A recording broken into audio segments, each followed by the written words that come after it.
Dakwah mungkin mau telepon Allah. kapan kapan aneh. Nah, itu namanya dolim. Itu yang baru. Tapi yang lama banyak loh ya. Yang lama banyak. Contoh aja, contoh kecil. Mohon dimaafkan kalau mungkin di antara kita, karena keluarga saya sendiri pernah itu melaksanakannya karena saya belum paham. Saya masih kecil, kakak saya menikah dan kemudian hamil. Kakak saya kemarin meninggal dunia di usia, kakak perempuan kemarin meninggal dunia itu begitu hamil pertama, kemudian semoga Allah memaafkan ayah ibunda saya atau karena ketidakpahaman. Ketika hamil 7 bulan, di Madura itu mesti ada perayaan. Apa perayaan dia? Tidak bunda, tidak tingkepan. Kalau di Madura itu pelet beteng, ya toh? Ya pelet beteng. Tapi pelet mananya, yang beteng mana? Nggak tahu saya. Tahu-tahu kakak saya almarhum juga itu diberi kelapa, suruh pecah, diminum, kemudian disiramkan ke almarhumah. Lah, itu yang saya maksud, dia tidak tahu syariat, kemudian dia bikin syariat baru. Padahal umur pada 1-4 bulan itu yang harus kita untuk kemudian mendekatkan diri kepada Allah. Karena ruh ditiupkan dan perjanjian ruh dengan Allah. Alastu bi rabbikum, bukan pelet beteng itu. Kan itu tahu? Lah, itu dol namanya. Lah, agar kita terlepas dari ghairil maghdub dan waladdallin, mari kita bermuhasabah bagaimana kita mendapatkan huda dari Allah.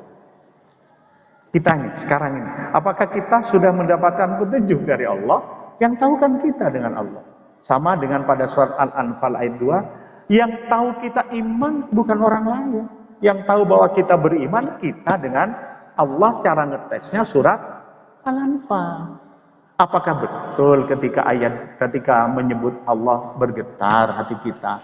Apa betul kalau ayat-ayat Allah itu dibaca bertambah keimanan kita? Jangan-jangan saya mengikuti pengajian. Saya yang ngisi pengajian itu saya. Di Paseban Sena, saya diundang orang. Ngisi di Paseban Sena, yang hadir juga orang-orang paham agama. Saya lihat, oh ini jamaah ini, oh ini jamaah ini. Begitu break selesai pengajian saya, tuan rumah memberikan makan. Dan tolong diingat, mereka masih makan dalam keadaan berdiri. Dan tolong diingat, cara mengambilnya, kalau ini jajan di sini, harusnya yang diambil yang ini yang dekat. Jangan yang jauh. Paham Pak ya? Kalimat kalau sudah prasmanan itu kan gini. Itu tidak boleh itu. Yang diambil yang terdekat. Paham Pak ya? Berdiri itu masih. Kau bayangkan, ya laki ya perempuan. Saya mencoba menegurnya dengan teguran perilaku. Saya ambil, saya duduk di tempat di tempat kan ada karpetnya. Saya duduk itu, tidak berdiri. Maksud saya biar dia melihat gitu. Ini loh cara nih mana. Sudah makan berdiri, ngobrol, menasinya di mulutnya. Dan itu saya lihat ikut pengajian, termasuk ikut pengajian saya. Padahal sudah diberitahu itu. Yang ani bin ajaib, ada orang yang ikut di situ yang saya tatar dengan penataran manasik haji. Dia mau ibadah haji, dia enak ambil aqua, ya toh, tangannya dipegang, ini ya diminum dengan tangan kiri. Yang ini yang saya tegur, yang haji itu. Pak, sini Pak, saya bilang gitu. Iya Ustaz, apa? Sampian mau ibadah haji, kok berdiri minum dengan tangan kiri? Saya tegur karena dia mau ibadah haji. Yang lain paten wis masuk neraka bocah ini, mungkin punya orang dalam di neraka, saya tidak tahu.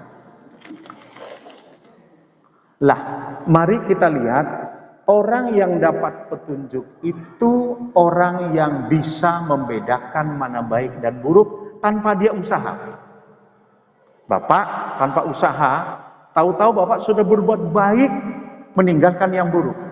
Itu dapat hidayah dari Allah. Paham Pak ya? Contoh-contoh. Tidak minta itu, tapi Allah Nabi Musa itu kan oleh Fir'aun diberi dua hal. Ada permen, ada bara api. Tentunya pada saat itu Musa sudah ngambil permen. Ya toh? Tapi Allah ngutus Jibril, ambil tangan, letakkan di bara api. Maka Fir'aun berkata, oh iya, berarti tidak berbahaya kepadaku, kata Fir'aun. Ini hidayah yang diberikan oleh Allah kepada Musa, tanpa Musa memintanya. Bapak datang ke tempat ini, Bapak tidak minta untuk dapat hidayah dari Allah. Bapak tahu-tahu duduk, kemudian Bapak Ibu hatinya bergerak. Iya ya, sekarang malam, apa nih, malam Kamis. Setiap Kamis itu besok diangkat amal ibadah kita. Bapak tanpa babi bu, kemudian apa namanya itu Pak, tempatnya Pak Parman bikin itu Pak, tempatnya itu diminta ke Pak Parman atau Pak Bendara, Pak saya bawa ini kuncinya di jenengan. Untuk apa? Bapak tidak usah tahu. Tahu-tahu besok Bapak Ibu mengembalikan itu penuh isinya. Bapak Ibu udah minta itu. Itu kebajikan yang diberikan tanpa kita minta. Itu namanya hidayah. Kalau pernah kita berbuat itu, maka tentu itu hidayah. Atau ketika Bapak Ibu pakai mobil, tahu ada adik-adik kita yang dicet itu. Datang ya. Bapak tanpa apa-apa dia ketok pintu itu. Bapak tidak pikir banyak, kasih 2.000 atau kasih 4.000.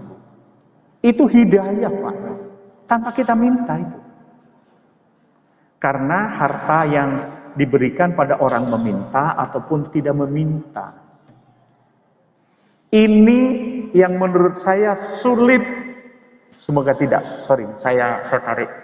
Yang ini adalah nikmat yang tiada terhingga ketika kita bisa berbuat kebajikan dan bisa membedakan dengan ketidakbaikan tanpa kita minta. Kalau saya klasifikasikan yang kita minta ihdinas siratal mustaqim itu adalah ini. Bagaimana kita bisa begitu? Karena Allah mengatakan huwa a'lamu bil muhtadin. Dia tahu yang akan diberikan petunjuk itu. Tentunya kita mesti meninggalkan perbuatan-perbuatan dosa. Harus itu. Pak, Allah kenapa mendahulukan orang yang meninggalkan dosa dari berbuat amal? Karena meninggalkan dosa itu adalah lebih sulit daripada kita beribadah kepada Allah.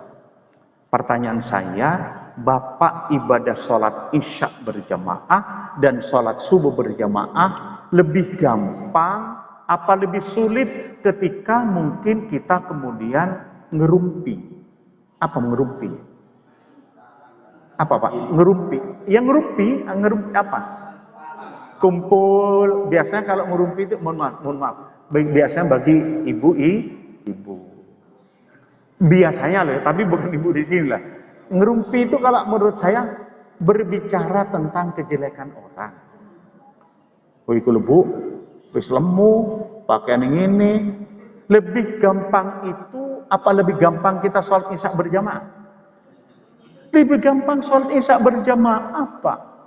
Maka Allah, orang yang meninggalkan dosa, maka itu ciri orang akan dapatkan hidayah.